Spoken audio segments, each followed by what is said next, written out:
नमस्कार, मैं हूं जीवन कश्यप। इस समय हम लोग सगड़ी विधानसभा के बड़े गांव में मौजूद हैं और हमारे साथ बसपा नेता शंकर यादव जी मौजूद हैं, जिनसे हम चुनाव पे चर्चा पर चर्चा करेंगे और तमाम जानकारियां लेंगे। आइए हम बात करते हैं सीधे शंकर यादव जी से। क्या नाम पड़ेगा सर आपका? मेरा नाम शंकर यादव है। मैं बहुजन समाज पार्टी का एक छोटा सा कार्यकर्ता हूँ। नेताजी, चुनाव सामने है, किस प्रकार से चुनाव बसपा लड़ रही है? देखिए, बहन मायावती जी ने जो कदम उठाया है कि समाज जोड़ो, पार्टी मत जोड़ो, समाज जोड़ो, क्योंकि बहन जी जब जब समझौता की हैं तब तक बहन जी का नुकसान हुआ। बहन जी का वोट ट्रांसफर हो जाता है, लेकिन जिनसे समझौता करती हैं उनका वोट नहीं आता है। इस नाते बहन जी ने इस बार अपने बलबूते पर उन्होंने कहा कि हम समाज से समझौता करेंगे, सीधे समाज से, और जो भी भागीदारी है वो पूरे समाज को दिया है, चाहे यादव हो, चाहे ब्राह्मण हो, चाहे ठाकुर हो, चाहे जो भी जितनी जातियां हैं सबको उन्होंने भागीदारी दे करके अपने पार्लियामेंट के लिए, जो दिल्ली का सदन है, उच्च सदन है, उसके लिए उन्होंने उतारा है। और कल जो है हमारे नेशनल कोऑर्डिनेटर बहन मायावती जी ने उनको, युवा हैं जो काफ़ी तेज तर्रार हैं, उनको जिम्मेदारी सौंपी हैं और कल वो बिंद्रा बाजार में आ रहे हैं। मैं पूरे आजमगढ़ की जनता से और ख़ास तौर से सगड़ी की जनता से हाथ जोड़कर प्रार्थना करूंगा कि आप अधिक से अधिक बिंद्रा बाजार पहुँचें और अपने साधन से पहुँचें, जैसे हो वैसे पहुँचें और पहुँच करके छोटे भाई आनंद प्रकाश जी के बातों को सुने और उससे प्रेरणा लेकर के युवा लोग सड़क पे उतरें, क्योंकि आज स्थिति बड़ी भयावह है। अगर युवा नहीं चेतेंगे, समाज नहीं चेतेगा, तो आने वाला भविष्य बड़ा ही दुर्भाग्यपूर्ण होगा। नेताजी, बड़ा सवाल है कि चुनाव में सभी पार्टियां गठबंधन में चल रही हैं, बहन जी अकेले कैसे चुनाव हासिल करेंगी? बहन जी का संगठन चुनाव लड़ेगा। बहन जी अपने भाइयों पर विश्वास करती हैं और ये भाई जो है कभी उनको धोखा देने वाला नहीं है और भाई ही चुनाव लड़ेंगे। बहन जी मुखौटा हैं, बहन जी तो वहाँ से संदेश दे दिया है कि आप अपने बलबूते पर लड़िए और आप पे मेरा पूरा विश्वास है। आजमगढ़ की जनता सस्पेंस में है, दो यादव लड़ रहे हैं यहाँ से और एक राजभर जी लड़ रहे हैं, और किसको यहाँ की जनता समर्थन दे रही है? देखिए, समर्थन दो यादव तो अपने में लड़ रहे हैं और बहन जी ने एक माटी के लाल को, गरीब के बेटे को इस क्षेत्र में उतारा है, भीम राजभर जी को। और मैं उम्मीद करता हूँ कि राजभर समाज भीमराम जी को देगा वोट और यादव समाज भी वोट देगा, क्योंकि ये चुनाव जीत कर जाएंगे और पढ़े लिखे हैं और उत्तर प्रदेश के अध्यक्ष रहे हैं और कई प्रांतों के ये वो रहे हैं, क्या नाम है, जोनल सेक्टर अध्यक्ष रहे हैं वहाँ के, और काफ़ी पार्टी को मजबूत किया है। पार्टी के कार्यकर्ताओं में भरोसा है उनको और हम लोग उनको अधिक वोटों से जिताएंगे। और जहाँ तक सवाल है दो यादव का, तो यादव, एक यादव यहाँ से सांसद ही हैं, दूसरे यादव को सगड़ी की जनता, आजमगढ़ की जनता ने खदेड़ा था यहाँ से लात मार करके। अब मैं वही विश्वास और आशा के साथ आजमगढ़ की जनता से कहूँगा कि ये जितने जो सैफई के लोग यहाँ को अपना घरौदा मानते हैं, मैं पूछना चाहता हूँ और जनता से भी कहना चाहता हूँ कि जनता पूछे कि भैया अखिलेश जी, हमने आपको तो अपना थाती दिल समझ करके वोट दिया था और आपने कैसे, आपका दिल हार्ट अटैक हो गया क्या आजमगढ़ में कि यहाँ से छोड़ के भाग गए सैफई? क्योंकि ये धोखेबाज लोग हैं, ये हमेशा जनता को धोखा देते हैं, समाज को धोखा देते हैं। क्योंकि उन्होंने क्यों यहाँ से छोड़ करके गए? अगर छोड़ के गए तो फिर कौन सा मुंह लेकर के यहाँ पे आए हैं लड़ने? और धर्मेंद्र जी को बलि का बकरा बनाया जा रहा है यहाँ पे। धर्मेंद्र जी को यादव समाज 80% वोट नहीं करेगा और फिर वो वापस सैफई जाना है। उनको तो धीरे से वहाँ पे सेट करना था माननीय शिवपाल जी के लड़के को, तो बदायूं से हटा करके जहाँ से ये हारे हैं फिर यहीं पर ले आके लड़ाने का काम किया। अखिलेश जी को आके लड़ना चाहिए था। अखिलेश जी लड़ते तो पता चलता कि आपकी जनता पूछती कि भैया क्यों आप रिजाइन दे के गए थे, क्यों इस्तीफा दे दिए। तब तो माननीय नेताजी अभी दुनिया में नहीं है, उनको श्रद्धांजलि देता हूँ। लेकिन उन्होंने यही कहा था कि सैफई मेरा शरीर है और आजमगढ़ दिल है, तो उन्हीं के पुत्र जो अखिलेश यादव जी हैं, उन्होंने दिल तो यहाँ तोड़ दिया जनता का और अपना दिल कर ले करके सैफई चले गए। तो ये न्यायोचित नहीं है, जनता जवाब दे दी आजमगढ़ की। नेताजी, एक बड़ा सवाल है कि आजमगढ़ की चाहे बसपा हो, चाहे सपा हो, चाहे भाजपा हो, क्या आजमगढ़ में लोकसभा चुनाव लड़ने के लिए क्या कोई नेता नहीं है, या क्यों लोग दूर से आते हैं, यहाँ की जनता कह रही है? देखिए, जहाँ पे चंद्रजीत यादव जैसे नेता, राम नरेश जैसे यादव जी जैसे नेता गवर्नर रहे, मुख्यमंत्री रहे उत्तर प्रदेश के, ऐसे और तमाम केंद्रीय मंत्री रहे, रामधन जी जैसे लोग थे। इस जिले का राहुल सिकृत्यायन की धरती है, दुर्वासा ऋषि की धरती है, लेकिन अब पता नहीं ये क्या कारण है कि आजमगढ़ की राजनीति को ख़त्म किया जा रहा है। ये सैफई के लोगों की देन है कि आजमगढ़ में यादव राजनीति को ख़त्म कर दिया जाए और सैफई की राजनीति फूले फले। लेकिन आजमगढ़ पढ़ा लिखा है, ये जाहिल नहीं है, ये पढ़ा लिखा जनता, यहाँ का पढ़ी लिखी जनता है, और जनता कभी इस तरह के माहौल को पनपने नहीं देगा और यहाँ से उस चीज़ का जवाब देगी। सैफई के लोग यहाँ आजमगढ़ अपना घर समझते हैं, लेकिन सिर्फ चुनाव में ही क्यों आते हैं? ये फर्जी लोग हैं, ये ओरिजिनलिटी इनके में नहीं है।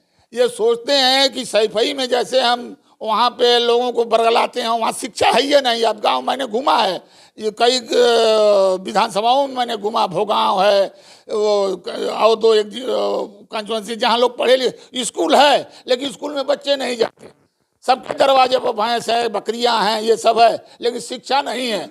वहीं माननीय, मैं तो गया था, माननीय शिवपाल जी का डिग्री कॉलेज है।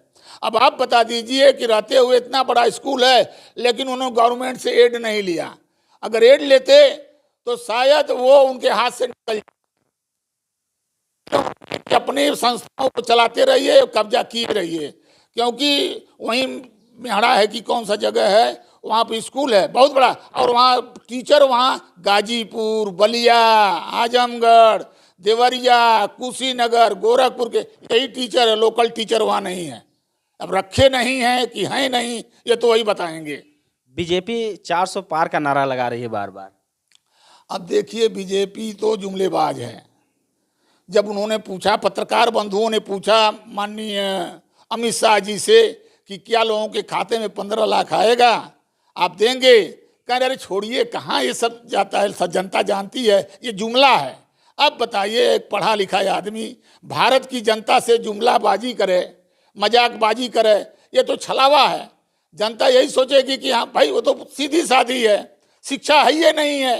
अगर शिक्षा रहती, अगर ये जुमला अगर कहीं दूसरे देश में चलता तो शायद ये लोग जेल चले जाते। वहाँ जब जनता बर्दाश्त नहीं करती, वहाँ जैसे ट्रंप देख लीजिए, ट्रंप को जेल जाना पड़ा, क्यों जाना पड़ा? कहीं ना कहीं भ्रष्टाचार था। तो यह देश तो राजनीतिक तौर पे, और क्या नाम है, कभी जिस पार्लियामेंट में अच्छे अच्छे लोग थे, नेहरू जी थे, अटल जी थे, चंद्रशेखर जैसे लोग थे, ये सारे लोग अब कहाँ, कौन से लोग बैठे हैं? जुमलेबाज लोग बैठ गए हैं।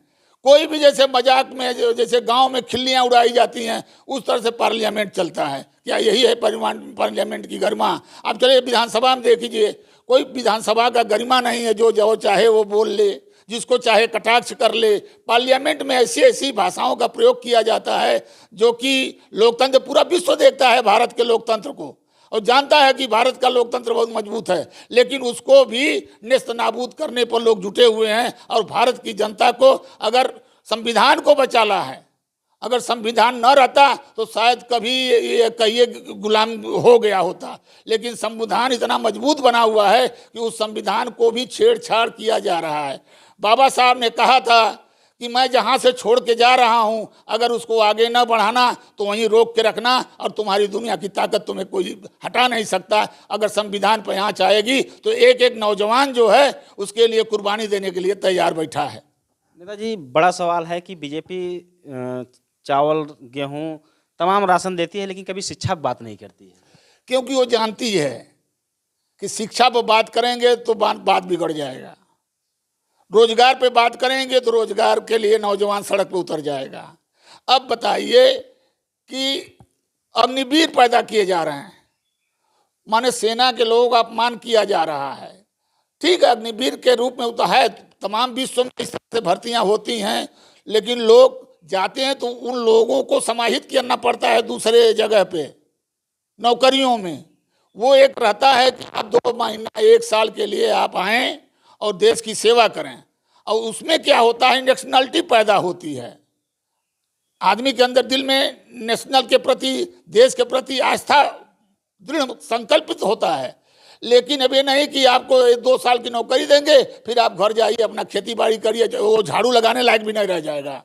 युवा जो आज पढ़ रहा है, MSc BA डिग्री लेके घूम रहा है सड़क पे, आप काम दीजिए हाथ को। भारत जो है ये अमेरिका वो नहीं है, यहाँ के लोगों को हाथ में काम चाहिए। आप हर चीज़ मशीन से करेंगे तो नहीं चलेगा, बेरोजगार हो जाएगा। बेरोजगार होगा तमाम क्राइम बढ़ेगा, छिनैती लूट तमाम चीज़ें बढ़ेंगी। अगर वही हाथ में काम रहता, आप गांव पे स्तर पर काम दे दीजिए। और जहां तक अनाज बांट के आज देश का खजाना खाली हो रहा है, अगर कहीं खुदा न खास्ते दैवी आपदा कोई आ जाए तो हम अपने देशवासियों को बचा नहीं पाएंगे, क्योंकि गोडाउनें खाली हैं। किसान के प्रति अब ट्रैक्टर पर आप 28% GST लेते हैं, जो भी किसान खाद पे आप 28% GST लेते हैं, कहते हैं कि हम फ्री में दे रहे हैं। तो जब किसान को आप नहीं देंगे, कि आप अमेरिका अपने किसान को फ्री में ट्रैक्टर देता है, सब्सिडी पर हर चीज देता है वहाँ का किसान, जबकि हमारी जमीन से वो जमीन उपजाऊ नहीं है, लेकिन वहाँ पे किसानों को इतनी सहूलियत दी जाती है कि जनता इतना गेहूं पैदा कर देता है, अनाज पैदा कर देता है कि वो दूसरे देश को दिया जाता है। वो इसलिए दूसरे भले समुद्र में डाल देंगे, सुअर को खिला देंगे, लेकिन वो अपनी मार्केट को डाउन होने नहीं देंगे। हमारे यहाँ है एक नया परिभाषा चल गया कि भाई हम 5 किलो गेहूं दे रहे हैं। अटल जी ने कहा था कि अरे देना है तो आप फ्री में शिक्षा दे दो, शिक्षा दे दोगे आने वाली पीढ़ी सुधर जाएगी। तो आप शिक्षा की जगह पर आप 5 किलो गेहूं दे रहे हैं, 5 किलो राशन दे रहे हैं, माने आप एक भिखारी भी से भी बदतर स्थिति में ले जा रहे हैं समाज को।